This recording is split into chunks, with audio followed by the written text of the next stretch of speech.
Israel और Hamas के बीच cease fire की बैठक में इजराइल अपनी शर्तों पर अड़ा हुआ है, वहीं हमास भी अपनी शर्तों से पीछे हटने को तैयार नहीं। इसके चलते बैठक बेनतीजा रही। इधर गजा में बहुत बड़ी खबर यह कि इजराइल ने हमास के उन ठिकानों को फिर निशाना बनाया जहां याहिया सिनवार के छिपे होने की आशंका जताई गई। इजराइल डिफेंस फोर्स ने खान यूनिस को खाली करने का ऑर्डर भी रिलीज किया है।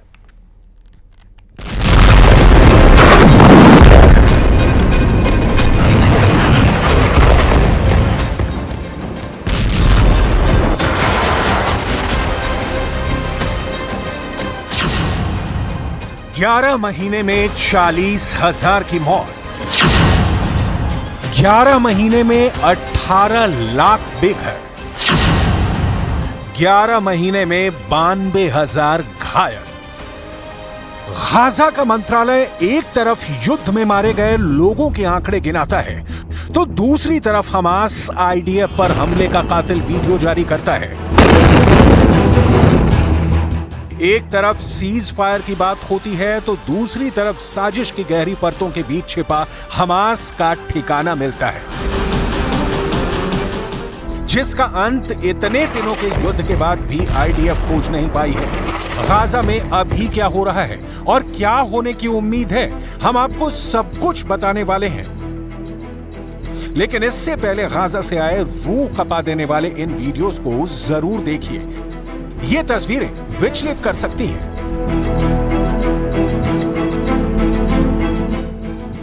वीडियो नंबर 1, गौर से देखिए इस वीडियो को।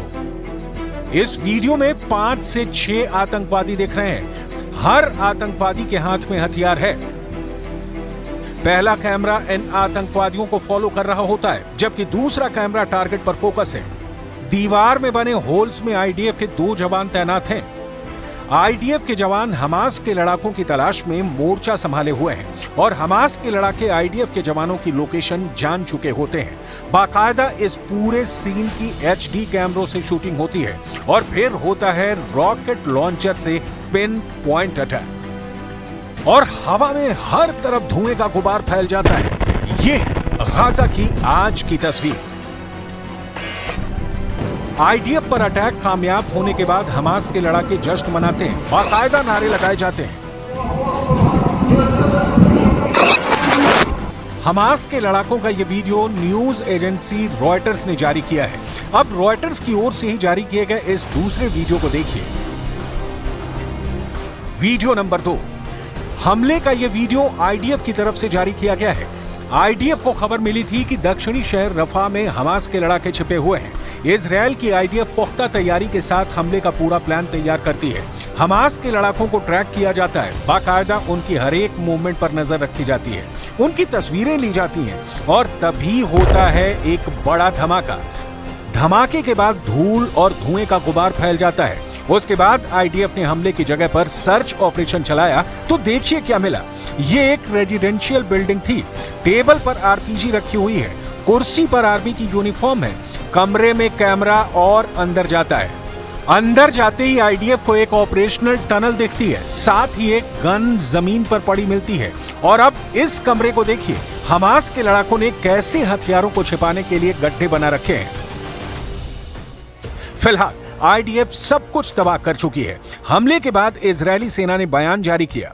इजरायली सेना ने यह कबूल किया कि हमने पिछले कुछ दिनों में दक्षिणी गाजा शहर रफा में लगभग 100 फिलिस्तीनी आतंकियों को मार डाला है। हमने हमले के वक्त वीडियो भी रिकॉर्ड किया है। आतंकवादियों के सफाये के साथ ही आईडीएफ ने रफा के एक अपार्टमेंट में बने गड्ढे में हथियार भी बरामद किया है।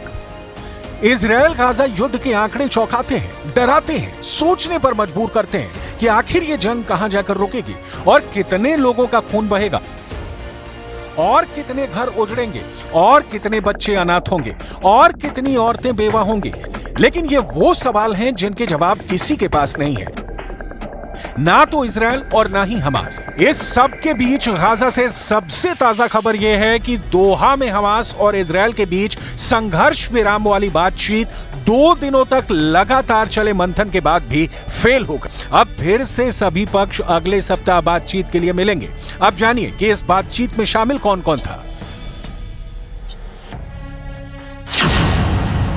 बैठक में इजरायल के खुफिया विभाग के प्रमुख थे, बैठक में अमेरिका के खुफिया विभाग के प्रमुख थे, बैठक में मिस्र के खुफिया विभाग के प्रमुख थे, बैठक में कतर के पीएम मौजूद थे। इतने बड़े और ताकतवर लोगों के इकट्ठा बैठने के बाद भी आखिर क्या वजह रही कि बातचीत फेल हो गई? सूत्रों की माने तो जिन शर्तों पर हमास ने आपत्ति जताई थी उनमें मिस्र के साथ सीमा पर गाजा के अंदर इजरायली सैनिकों को रखना, इजरायली बंधकों के बदले फिलिस्तीनी कैदियों पर इजरायल के लिए वीटो अधिकार और कुछ कैदियों को गाजा भेजने की बजाय निर्वासित करने की शर्तें शामिल है। हालांकि अमेरिका के राष्ट्रपति जो बाइडेन से सीज फायर के बारे में जब पूछा गया तो सुनिए उन्होंने क्या कहा। One of the reasons why I was late for you all was I was dealing with the ceasefire effort in the Middle East. And we are closer than we've ever been. I don't want to jinx anything, but as my grandfather said, with the grace of God, good little neighbors, a lot of luck, we may have something. But we're not there yet. But it's much, much closer than it was 3 days ago. So keep your fingers crossed. America आशान्वित है, लेकिन इस बीच उत्तरी Gaza पट्टी से आई इस तस्वीर को देखिए। गुरुवार को उत्तरी गाजा पट्टी में एक शरणार्थी शिविर को फिर से इजरायल ने निशाना बनाया है, जिसमें 6 लोगों की मौत हो गई और कई लोगों के घायल होने की खबर आई। फिलिस्तीन की समाचार एजेंसी वाफा ने बताया कि इजरायल ने उत्तरी गाजा में जबालिया शरणार्थी शिविर में एक आवासीय इमारत पर हवाई हमला किया। फिलिस्तीनी रेड क्रिसेंट सोसाइटी के लोग घायलों को लेकर अस्पताल में पहुंचे। इस हमले के बाद फिलिस्तीनी राष्ट्रपति महमूद अब्बास ने फिलिस्तीनी नेताओं के साथ एनक्लेव का दौरा करने का ऐलान किया है। अब्बास गाजा संकट को खत्म करने के लिए तुर्की के राष्ट्रपति रेसेप तैयब एर्दोगान से बातचीत करने के लिए पहुंचे थे।